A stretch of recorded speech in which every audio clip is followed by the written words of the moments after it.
तो स्वागत है आपका। आज हम बात करेंगे आईबीपीएस आरआरबी 2025 बैंक की। आरआरबी यानी कि रीजनल रूरल बैंक जो होती हैं, यानी कि क्षेत्रीय ग्रामीण बैंक है। तो इनकी जो है वो वैकेंसी निकली हुई है। तो अब हम इसके बारे में और डिटेल जान लेते हैं। तो सबसे पहले तो आप ये जान लीजिए कि इसमें जो है 12,718 से ज्यादा वैकेंसी जो है निकली हुई है। और इसके लिए अप्लाई करने की जो लास्ट डेट है वो 21 सितंबर 2025 है, जैसे कि आप देख सकते हैं। उसके बाद ये जो इसका नोटिफिकेशन है, जो और हाईलाइट्स है उसकी जान लेते हैं। इसका जो नोटिफिकेशन है वो आप देख सकते हैं कि 1 सितंबर 2025 से शुरू हुआ है। और इसमें जो पोस्ट हैं वो ऑफिस असिस्टेंट की, ऑफिसर की, जिसमें स्केल 1, 2 और 3 की जो पोस्टें हैं वो भी आपकी इसमें हैं। उसके बाद आप देख सकते हैं कि जॉब लोकेशन इसमें अक्रॉस इंडिया रहने वाली है, यानी कि पूरे भारत में जहां-जहां पर भी ये रीजनल रूरल बैंक्स हैं, क्योंकि ये सेंट्रल गवर्नमेंट की वैकेंसी है तो उसमें आपको कहीं पर भी पोस्टिंग दी जा सकती है। फिर उसके बाद और डिटेल जो है वो इसके बारे में हम लोग जान लेते हैं। तो उसके बाद देखिए, अब देखिए इसमें यहाँ पे आप ध्यान दीजिए कि जो ऑफिस असिस्टेंट है मल्टीपर्पज जो है, इसकी सबसे ज्यादा वैकेंसी है यहाँ पे 7,472। उसके बाद आप देख सकते हैं कि ऑफिसर स्केल 1 असिस्टेंट मैनेजर की जो वैकेंसी है वो 3,907 है। ऑफिसर स्केल सेकंड और थर्ड के लिए 1,339 है। इस तरह से टोटल वैकेंसी जो है आपकी वो हो जाएंगी 12,780। तो अब आप यहाँ ध्यान दीजिए कि जो ऑफिस असिस्टेंट मल्टीपर्पज है उसकी वैकेंसी जो है वो कितनी है, 7,472, जो कि सबसे ज्यादा है। और अब हम जान लेते हैं इसके एलिजिबिलिटी के बारे में, यानी कि योग्यता के बारे में। तो देखिए, जिसकी वैकेंसी सबसे ज्यादा थी ऑफिस असिस्टेंट की, उसकी देखिए उसकी जो योग्यता है उसमें खाली आपके लिए ग्रेजुएशन मांगा गया है इन एनी डिसिप्लिन, यानी कि आपने नॉर्मल अगर बीए किया हुआ है, बीएससी किया हुआ है या बीकॉम किया हुआ है, कुछ भी किया हुआ है, तो आप इसमें जो है अप्लाई कर सकते हैं। उसके बाद लेकिन जो ऑफिसर स्केल 1 है, उसमें देखिए उसके लिए ग्रेजुएशन में प्रेफरेंस दी जाएगी एग्रीकल्चर से जिन्होंने ग्रेजुएशन किया हुआ है, आईटी में यानी कि इंफॉर्मेशन टेक्नोलॉजी में किया हुआ है, मैनेजमेंट में किया हुआ है, लॉ में किया हुआ है, इकोनॉमिक्स में किया है, या फिर अकाउंटेंसी में जिसने किया है, जिसने किया हुआ है, उनको ऑफिसर स्केल 1 में प्रेफरेंस दी जाएगी। वैसे तो केवल इसमें भी ग्रेजुएशन ही मांगा गया है, लेकिन अगर आपने जैसे भरा आपका इन सब में ग्रेजुएशन नहीं है, तो जिसने इनमें ग्रेजुएशन किया है उनको पहले प्रेफरेंस दी जाएगी, आपका नंबर उसके बाद आएगा। उसके बाद ऑफिसर स्केल 2 जो है, जिसमें जनरल बैंकिंग ऑफिसर भी जिसको कहा जाता है, उसमें भी आपकी देखिए ग्रेजुएशन मांगा गया है, लेकिन इसमें ग्रेजुएशन मांगा गया है 50% मार्क्स के साथ, प्लस 2 इयर्स का एक्सपीरियंस भी आपका मांगा गया है। तो अब इसमें आप देख सकते हैं कि जब आपका 2 इयर्स का एक्सपीरियंस जो है वो भी मांगा गया है, तो उस हिसाब से आप अप्लाई कीजिएगा, क्योंकि इसमें ग्रेजुएशन में 50% नंबर तो आपके होंगे, लेकिन साथ में 2 इयर्स का आपको एक्सपीरियंस होना चाहिए, आप जिस भी सेक्टर के लिए यहाँ पर अप्लाई कर रहे हैं उस सेक्टर के लिए। तो इस हिसाब से आप जो है वो देख सकते हैं। उसके बाद जो और वैकेंसी है, जैसे कि देखिए स्पेशलिस्ट ऑफिसर की जो यहाँ पर वैकेंसी है, स्पेशलिस्ट ऑफिसर की, जिसमें आपका ये आईटी, इंफॉर्मेशन टेक्नोलॉजी के लिए सीए, लॉ, ट्रेजरी, मार्केटिंग और एग्रीकल्चर विद एक्सपीरियंस होना चाहिए। अगर आप स्पेशलिस्ट ऑफिसर की जो पोस्ट हैं उनके लिए अप्लाई करना चाहते हैं, तो इंफॉर्मेशन टेक्नोलॉजी में या चार्टर्ड अकाउंटेंट होना चाहिए, लॉ या ट्रेजरी, मार्केटिंग और एग्रीकल्चर में आपका जो है वो अनुभव होना चाहिए, कि आपके पास एक्सपीरियंस भी होना चाहिए, तभी आप इसके लिए जो स्पेशलिस्ट ऑफिसर की पोस्ट है उनके लिए आप अप्लाई कर सकते हैं। उसके बाद ऑफिसर स्केल 3 के जो है, इसमें भी देखिए इसमें भी ग्रेजुएशन मांगा गया है, लेकिन इसमें 5 साल का आपके पास एक्सपीरियंस होना चाहिए, तब आप इसके लिए जो है वो अप्लाई कर सकते हैं। और लोकल लैंग्वेज की प्रोफिशिएंसी मैंडेटरी है, मतलब आपको लोकल लैंग्वेज आनी चाहिए। कंप्यूटर नॉलेज जो है वो भी डिजायरेबल है, इसमें कंप्यूटर नॉलेज आया तभी जो इसमें आपका जो पेपर होएगा उसमें भी जो है वो कंप्यूटर नॉलेज से रिलेटेड क्वेश्चन जो है वो पूछे जाते हैं। तो उसके बाद अब हम आगे चलते हैं। तो ये मैंने आपको बता दी योग्यता सबके लिए। अब इसमें आप देख सकते हैं एज लिमिट। तो एज लिमिट आप देख सकते हैं कि जैसे अब ये ऑफिस असिस्टेंट वाली जो पोस्ट है, इसके लिए एज लिमिट आप देखिए कितनी है। इसके लिए आपकी एज लिमिट जो है वो 18 से 28 ईयर्स की है। ठीक है। और ऑफिसर स्केल 1 के लिए एज लिमिट देख लीजिए 8 से 30 इयर्स की है। ऑफिसर स्केल 2 के लिए 21 से 32 साल की है। ऑफिसर स्केल 3 के लिए 21 से 40 साल की है। एज रिलैक्सेशन आप देख सकते हैं, एससी एसटी के लिए 5 साल का, ओबीसी के लिए 3 साल का और पीडब्ल्यूडी के लिए 10 साल का, यानी कि 10 ईयर का। टोटल जो है 10 साल का आपको एज रिलैक्सेशन प्रोवाइड किया जा रहा है। उसके बाद ये एज लिमिट हो गई आपकी। उसके बाद हम लोग आगे चल के देख लेते हैं। फिर अब सैलरी, सैलरी तो आप देख सकते हैं ऑफिस असिस्टेंट की जो सैलरी है, ऑफिस असिस्टेंट की सैलरी आप देख सकते हैं 35,000 से 40,000 पर मंथ लिखी हुई है। और ऑफिसर स्केल 1 की जो सैलरी है वो 50,000 से 55,000 पर मंथ है। उसके बाद अदर बेनिफिट्स में आपको डीए मिलता है, डीएनएस अलाउंस, एचआरए मिलता है, house rent allowances, travel allowances भी मिलते हैं आपको, मेडिकल भी मिलती है, और ये एनपीएस पेंशन जो कि अब यूपीएस भी आ गई, तो आपको यूपीएस का भी ऑप्शन मिलेगा। तो इस तरह से ये सैलरी की बात हो गई। अब आगे चलते हैं। तो अब इसका सिलेक्शन प्रोसेस कैसे होता है, तो अब यहाँ आपको ध्यान समझना है। जो ऑफिस असिस्टेंट की पोस्ट थी, जिसमें सबसे ज्यादा 7,000 से ज्यादा पोस्टें थी, और जो ऑफिसर स्केल 1 की पोस्ट थी, इनके लिए आप देखिए 3 तरह से आपका जो है वो आपको मिलता है। एक तो 3 मतलब 3 टियर एग्जाम होता है। एक तो आपका प्रीलिम्स एग्जाम होएगा, दूसरा आपका मेन होएगा, फिर उसके बाद आपका इंटरव्यू होगा। लेकिन इंटरव्यू जो है वो खाली ऑफिसर स्केल 1 के लिए, यानी कि अगर आप ऑफिस असिस्टेंट की पोस्ट के लिए अप्लाई कर रहे हैं तो आपको इंटरव्यू नहीं देना है। तो आपको इंटरव्यू नहीं देना है। इंटरव्यू खाली आपको देना है ऑफिसर स्केल 1 के लिए। मतलब अगर किसी ने मान लीजिए दोनों के लिए, जैसे ऑफिस असिस्टेंट और ऑफिसर स्केल 1 दोनों के लिए अगर अप्लाई कर दिया है, तो आपको इंटरव्यू देना पड़ेगा, लेकिन वो आपका खाली ऑफिसर स्केल 1 के लिए होएगा। ऑफिस असिस्टेंट के लिए खाली आपको प्री एग्जाम देना है और मेन देना है बस। तो ये आप समझ में आ गया होगा। फिर उसके बाद ऑफिसर स्केल 2 और 3 के लिए सिंगल लेवल एग्जाम है, उसके बाद इंटरव्यू।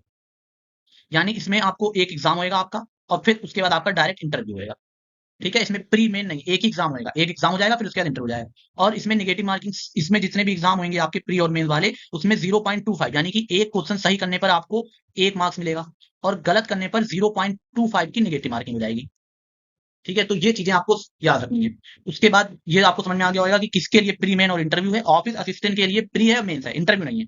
लेकिन अगर ऑफिसर स्केल 1 के लिए भर रहे हैं आप, तो प्री भी है, मेंस भी है और इंटरव्यू भी है। और ऑफिसर स्केल 2 और 3 के लिए खाली एक एग्जाम होगा, एक इंटरव्यू होगा। नेगेटिव मार्किंग आपकी रहेगी 0.25 पर मार्क्स। ठीक है, 0.25 मार्क्स पर रॉन्ग आंसर के लिए, और सही करने पर आपको 1 नंबर मिलेगा। फिर अब हम आगे देख लेते हैं एग्जाम पैटर्न क्या रहेगा। तो जैसे कि अभी आपने देखा, एग्जाम पैटर्न में प्रीलिम्स, जो कि ऑफिस असिस्टेंट और स्केल 1 दोनों में प्रीलिम्स होता है, क्योंकि उसमें आपको पता था प्री मेंस और इंटरव्यू, जिसमें से स्केल 1 के लिए इंटरव्यू भी है और ऑफिसर असिस्टेंट के लिए खाली प्री और मेंस है। तो उसमें जो प्री वाला एग्जाम है, ये उसका पैटर्न है। इसमें रीजनिंग के 40 क्वेश्चन आपसे पूछे जाते हैं, 40 मार्क्स के होते हैं। न्यूमेरिकल एबिलिटी क्वांट यानी कि मैथ बोल सकते हैं, उसके भी आपको जो है 40 क्वेश्चन पूछे जाते हैं, और उसके लिए भी आपको 40 मार्क्स मिलते हैं।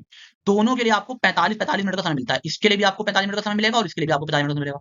तो टोटल जो आपको समय मिलेगा 90 मिनट का। 90 मिनट में आपको टोटल 80 क्वेश्चन जो है वो करने हैं। तो ये आपका हो जाएगा एग्जाम पैटर्न प्री का, जिसमें प्री होता है। ठीक है, प्री किसमें होता है, एक तो ऑफिस असिस्टेंट और स्केल 1 में। ठीक है, स्केल 2 में तो खाली सिंगल एग्जाम होगा, तो उसमें प्री मेंस क्या, उसको एक ही एग्जाम होना है और इंटरव्यू होना है।